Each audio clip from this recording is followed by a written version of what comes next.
좋은 대학, 좋은 직장, 그리고 안정된 연봉.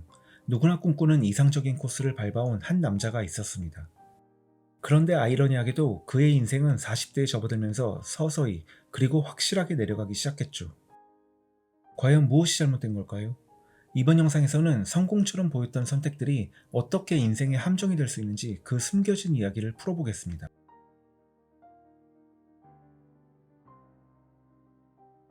지금의 40대, 즉 1977년생부터 1986년생은 금융문맹의 마지막 세대라고 부르기도 합니다. 물론 현재 2030 세대가 금융지식에 아주 뛰어나다고 보긴 어렵지만 이 세대는 금융지식이 거의 전무한 채 성장했고 심지어 대부분의 사람들이 주식은 사기라고 굳게 믿으며 살아온 마지막 세대이기도 합니다. 실제로 1980에서 90년대 한국 경제는 열심히 일하면 월급이 오르고 저축해서 아파트 한 채만 사면 자산이 불어난다는 단순한 공식이 통했던 시대였기 때문입니다. 금융지식이 없어도 단순히 아파트 한 채만으로 자연스럽게 부가 늘어나니 이를 어릴 때부터 보고 자랄 이들은 자연스레 투자는 부동산이라는 공식이 뇌에 깊이 박힌 상태로 성인을 맞이했습니다. 또한 IMF 당시 부모가 회사에서 잘려 퇴직금을 주식이나 펀드에 넣었다가 전 재산을 날린 사례, 닷컴 버블로 코스닥이 폭락해 하루아침에 신문 지면마다 개미들의 몰락 기사가 쏟아진 경험이 이들에게 각인됐습니다. 결과적으로 주식은 도박, 금융은 위험이라는 인식이 강해졌고 초중고 교과 과정에서 금융이나 투자, 자산 관리에 대한 체계적인 교육이 아예 없었으며 부모 세대 역시 자녀들에게 저축해라, 은행에만 넣어라 라고만 가르쳤습니다. 이 세대가 20대 사회초년생이던 시절은 좋은 대학, 대기업, 안정된 중산층이라는 공식이 강했습니다. 당연히 금융지식보다는 학벌, 직장의 모든 걸 걸었고 재테크는 뒷전이었죠. 온라인 증권사, 해외 주식 투자, ETF 같은 다양한 선택지가 없었던 것도 있습니다. 30대가 돼도 연봉은 꾸준히 오르며 직장에서도 승진은 무난합니다. 명함에 새겨진 직함은 점점 그럴듯해지고 가족, 친구들 눈에도 성공 과도에 서 있는 사람처럼 보이게 됩니다. 결혼 후 서울 전세 아파트에서 안정적으로 살고 대형 세단으로 차를 업그레이드하며 연차마다 해외여행도 가고 SNS에는 화려한 사진을 올립니다. 그러나 이러한 라이프 스타일의 위험한 점은 본인이 중산층이라고 착각을 하게 된다는 겁니다. 열심히 살면 앞으로 더 좋아질 거야 라는 희망까지 주는 건 덤이죠. 속을 들여다보면 월급은 들어오는 족족 보험료, 자동차 할부금, 각종 대출이자 상환 및 카드값으로 상당한 금액이 매달 새어나가는 상태입니다. 금융지식은 전무하여 주식 얘기만 나오면 위험한 거 아니야? 사기당하면 어쩌려고 그래? 라며 웃어넘겼습니다. 겉보기에는 아무 문제 없어 보이지만 보이지 않는 곳에서는 서서히 균열이 생기고 있습니다. 이 시점부터 이미 잘못된 인생 테크트리가 시작되고 있었던 겁니다. 40대에 접어들면 많은 대기업 직장인들이 중소기업으로 이직하게 됩니다. 솔직히 강제로 이직하는 거죠. 한때 핵심 인재라고 불렸을 때도 있었겠지만 서서히 후배들에게 뒤처지고 어느 순간부터는 꼰대 취급을 받게 됩니다. 대기업 시절의 명함은 여전히 지갑 속에 소중히 보관해둡니다. 그러나 연봉은 예전의 절반 수준으로 줄어들게 됩니다. 집에서는 자녀 교육비, 생활비, 부모 봉양까지 삼중고가 겹치고 있는데 통장은 마이너스이고 이제는 채워줄 월급도 줄게 된 거죠. 일찍 부동산 투자를 시작해서 자산을 불려놓은 또래들과의 격차가 눈에 띄게 벌어지기 시작합니다. 뒤늦게 시작하려 해도 시세는 이미 감당할 수 없는 수준이죠. 스스로는 돌파구를 찾지 못하기 때문에 점점 내 힘으로는 안 되겠다라는 체념이 깊어지면서 이때부터 정치인의 공약과 정부 지원금에 귀를 기울이게 됩니다. 스스로 미래를 만들기보다는 누군가 해결해 주기를 바라는 심리가 점점 커지게 되는 거죠.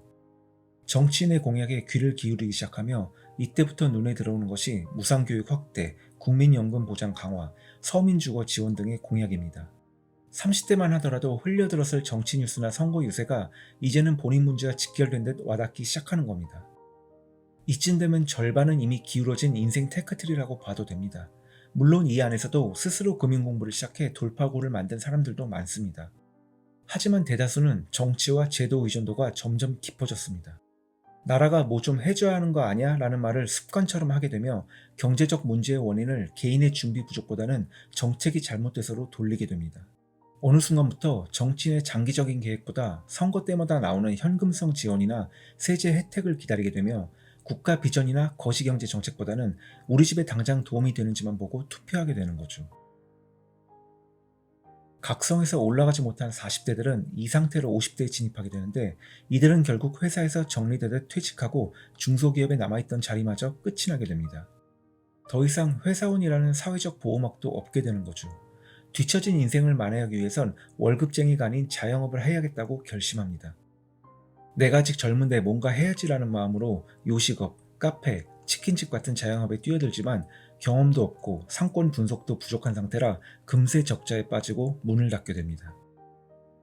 대출을 끌어다 창업했기 때문에 빚만 남고 폐업 후에는 신용불량의 위기까지 닥치게 되는 거죠. 이젠 정치인의 한마디 한마디에 온 신경이 쏠리게 됩니다. 자영업자 지원금 확대, 기초연금 상향, 작년 죄취업 지원 등 생계비에 조금이라도 보탬이 되는 정책에 매달릴 수밖에 없는 구조가 되어버렸습니다. 결국 더 이상 스스로 무언가를 바꿀 생각 자체도 못하게 되며 인생의 무게가 너무 커서 누군가가 해결해 주기를 기다릴 수밖에 없기에 정치와 제도에 전적으로 의존하는 삶이 되는 거죠. 즉, 금융지식이 부족하고 스스로 자산을 늘릴 수 있는 수단이 제한되다 보니 정치와 정부 정책이 삶을 바꿀 유일한 대안으로 보이게 되며 지원금, 주거정책 등 단기적 혜택이 직접적인 생계문제 해결책으로 느껴지면서 정치 관심이 높아질 수밖에 없습니다. 금융지식 부족으로 인해 스스로 자산을 관리하지 못하니 정치 참여가 생존 전략의 하나처럼 느껴지는 것이죠. 그렇다면 어째서 금융지식을 배우지 않았던 걸까요? 사회적 환경이 주 원인인데, 은행 적금과 아파트 한 채만 있으면 중산층으로 살아갈 수 있다는 것을 부모를 통해 배웠기 때문에 금융 공부의 필요성을 느끼지 못했습니다. 학교에서는 재테크, 자산관리, 투자교육이 전무했으며 부모 세대도 금융교육 경험이 거의 없어서 가정 내 교육도 이루어지지 않았죠. 게다가 언론은 주식이나 금융시장을 항상 개미 투자자 몰락, 주가 폭락, 사기 사건 프레임으로 보도하며 금융을 공부할 대상이 아니라 피해야 할 위험으로 각인시켜 버렸습니다. 결국 시대적 배경이 투자를 불신하고 부동산만 신뢰하도록 구조화했기 때문입니다. 그래서 지금의 40에서 50대는 금융문맹의 마지막 세대라고 불리는 겁니다. 그렇다면 현재 20대에서 30대가 전 세대와 같은 실수를 반복하지 않으려면 무엇을 해야 할까요? 4050 세대의 실패를 단순히 안타까운 이야기로 끝내버리면 아무 의미가 없습니다. 중요한 건 그들의 경험을 반면교사 삼아 지금 세대가 다른 선택을 할 수 있도록 방향을 잡는 것이죠. 첫째, 금융지식을 반드시 배워야 합니다. 예전처럼 은행 적금과 아파트 한 채로는 답이 나오지 않습니다. 이제는 ETF, 연금저축, 심지어 암호화폐까지 다양한 금융도구들이 존재합니다. 하지만 이런 도구는 모르면 무용지물입니다. 꾸준히 공부하지 않으면 기회가 눈앞에 있어도 잡을 수가 없습니다. 둘째, 자산과 부채의 차이점을 이해해야 합니다. 4050 세대가 가장 크게 놓친 부분은 내가 타고 다니는 자동차나 거주한 집을 자산이라고 생각하는 착각이었습니다.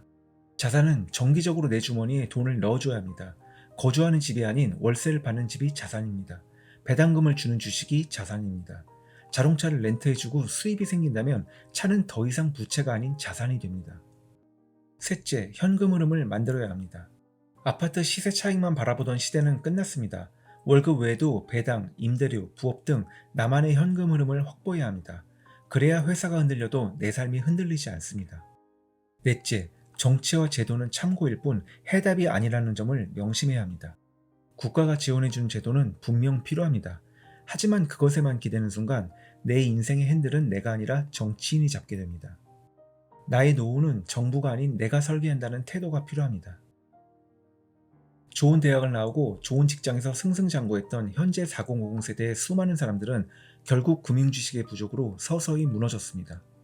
반면 같은 세대 중 일부는 부동산이나 ETF 같은 자산에 꾸준히 투자하며 지금 50대에 접어들어 경제적 자유를 누리고 있습니다. 출발선은 같았지만 결과는 완전히 달라졌죠. 결국 운명을 갈라놓은 차이는 금융지식과 실행이었습니다. 현재 2030 세대는 선택할 수 있습니다. 여러분은 금융문맹의 마지막 세대가 될 수도 있고 금융자유의 첫 번째 세대가 될 수도 있습니다. 그 선택은 바로 지금 이 순간 여러분이 어떻게 행동하느냐에 달려 있습니다.